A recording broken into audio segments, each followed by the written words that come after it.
Let's move on to the Washington Commanders here.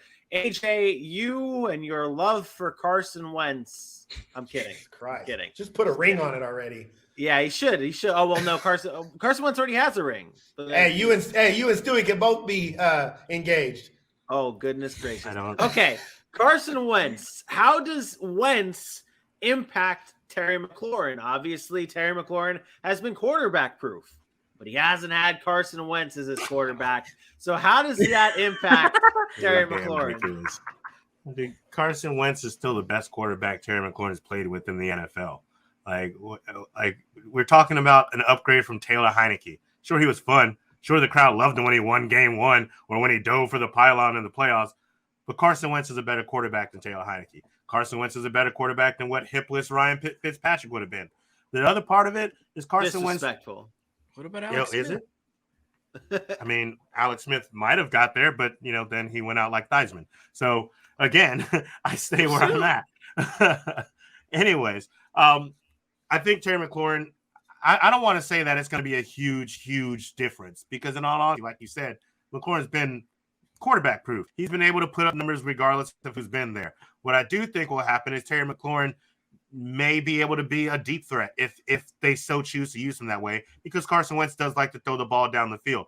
Carson Wentz was the top 5 in average depth of targets 3 of the last 5 seasons. In 2 of those, he was in the top 5. So I think that you're going to see a couple more opportunities for Terry McLaurin down the field. I think that may open up some of the extra points, especially if you're playing some of those like whack leagues with like 40-plus yards, 50-plus yard stats, and things of that nature.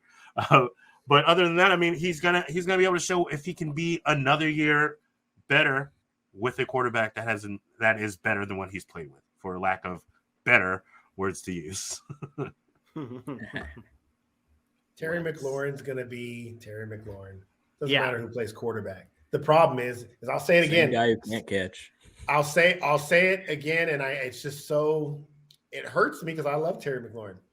It doesn't matter. His name value has more than his actual production. He's not great. Like now people keep talking State. about Terry McLaurin is great, but he's not a great fantasy option. He's a wide receiver 2. He's never finished better than wide receiver 20. In 3 seasons, he's put up 1,000 yards every year. No, I'm not saying you don't take it. What I'm saying is that there are people out there that Terry McLaurin's name will get you a trade deal that you'll be like, I don't know how I just robbed this guy for the wide receiver 20. Like, you look at some of the other guys that sit around wide receiver 20. Like Hunter Renfrow put up a year like that. Like if you said you're not trading the same stuff for Hunter Renfrow that you would for Terry McLaurin, right? No, you have been very consistent on a lot of points. This one is probably your most consistent point on all of our fantasy football shows. Whenever Terry McLaurin gets brought up, it is trade Terry McLaurin on name value. You'll get more than what you should. That's been the most consistent thing with Terry McLaurin. Antonio Gibson, on the other hand, last year we talked about Miles Sanders being a preseason darling last year. Antonio Gibson was a preseason darling that really, I don't want to say really disappointed, but it was streaky. It was hot and cold. It was up and down with Antonio Gibson. So, Aaron, can we trust Antonio Gibson this year as an RB2? Yeah, as an RB2. Absolutely. Okay. Last year, the problem with last year, and I was guilty of this. You guys know how I felt about Antonio Gibson. The problem was people thought he could end up being a top 5 running back. Like the way they were like, if they used him like Christian McCaffrey, which I'll be honest, I still believe if they used him in the way they used Christian McCaffrey, he has the skill set. He's shown to be versatile, catch out of the back. They're just not using him that way. So maybe he didn't live up to that top 5 hype, and everybody's like, man, it was so disappointing. Sure it was from a top 5 level, but he had 10 total touchdowns. He still ran for 1,000 yards, had another 300 through the air, and he was RB12. If you ask me, hey, I'm drafting him as RB15, RB16, RB17, okay, that's a win. You're going to take him there all day long. You're just not going to – don't expect what you expected going into the draft from last year. So I believe right now he's going somewhere around RB19-ish. Yeah. Like, sign me up. He'll never make it to RB19 in my leagues. I'll draft him before then. But is he going to be top 10? He'll be right around borderline a late first or a late one, RB1, if he gets the touches, but he'll definitely be an RB2. Are you drafting him over Zeke? No. Are you That's drafting him asking Vinny. No. But I also think Zeke is rated way too low. Hold on. People taking him in the third round. I think what I'm getting at here is you did say, will you draft him at RB19? I might draft you. Your words. You might draft him before RB19. I will draft him. So what I'm trying to get at here is which running backs ahead of RB19 you would take him over. Oh, okay. As of right now. That's where I'm trying to get at. Ezekiel Elliott is one of those. You won't take him over him. David Montgomery. I love David Montgomery. Probably not, no. Cam Akers. Yes, I would take him over Cam Akers. Saquon Barkley. Yeah, I probably would take him over Saquon this year. James Conner. No. So you're right around RB16.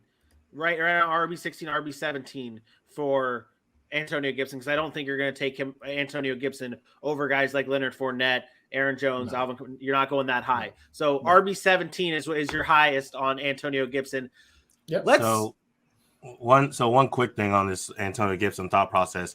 It's been great that he's been able to finish his RB12 the last 2 years. I do think you will see a slight drop off this year. Ron Rivera has said on multiple occasions, and it can be the smoke. That's fine. But he said on multiple occasions he plans on using a plethora of running backs in a strong committee this year. Antonio Gibson not only might see less work, but specifically around the goal line. And I think that's where the Brian Robinson comes into play. Around the goal line of the touches. Now again, I don't trust anything Ron Rivera says since he said he was going to use him like Christian McCaffrey just a year and a half ago. I mean, he probably meant to, and then he got turf toe and burnt toe and big toe and small toe. But let's be honest. Last year he had 100 or 258 carries. The year before that, he had 170, and he was still RB13. The running back position ends up being that way because so many guys are going to get hurt. There are going to be guys that get hurt, be out for the year, torn ACLs. The one thing I like about Antonio Gibson is he does get banged up, but he doesn't miss a lot of time. He usually comes back, and he's usually trying to play through it. That's important to me. I said it with Josh Jacobs. I'll say it with Antonio Gibson. I like guys like that are willing to play through some nagging injuries. And on the other side of what I said, I mean, they may say that, they may mean that, they may feel that, but we know once the game is going, if there's a hot hand, no coach is dumb enough to go, all right, well, sit down. I know you're on 112 yards on 3 touches, but let's just rest you. So, I can't imagine Brian Robinson or J.D. McKissick or Jared Patterson gets the hot hand over Antonio Gibson. Is there a chance Jared Patterson's cut? Why? No.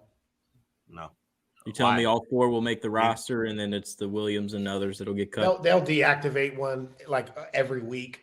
The problem is they don't have Jared Patterson. To me, I know Brian Robinson's listed ahead of him in the depth chart. To me, Jared Patterson's the backup right now because he's had experience there. But I don't believe when coaches say that. I believe Antonio Gibson's their lead back. I believe Antonio Gibson is the most talented back they have. And I believe when he's in the game, he's going to get the carries. Now, does that mean if he fumbles, Ron Rivera won't bench him? Nope, because he did it last year. But you see it every time he did it. What happens the next week? Antonio Gibson's right back out there. Absolutely. I don't think the other guys are good enough to supplant him.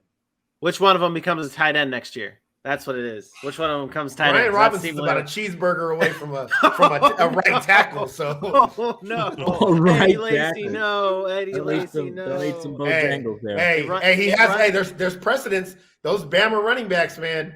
I will go back to what happened to Trent Richardson. I saw that. I will always go back to the story of me seeing Trent Richardson at a Waffle House on a Saturday night before the Colts were about to play the Jags, at midnight with a bunch of girls at a Waffle House in a not so great area. So I'm like, okay, this is Trent Richardson's life.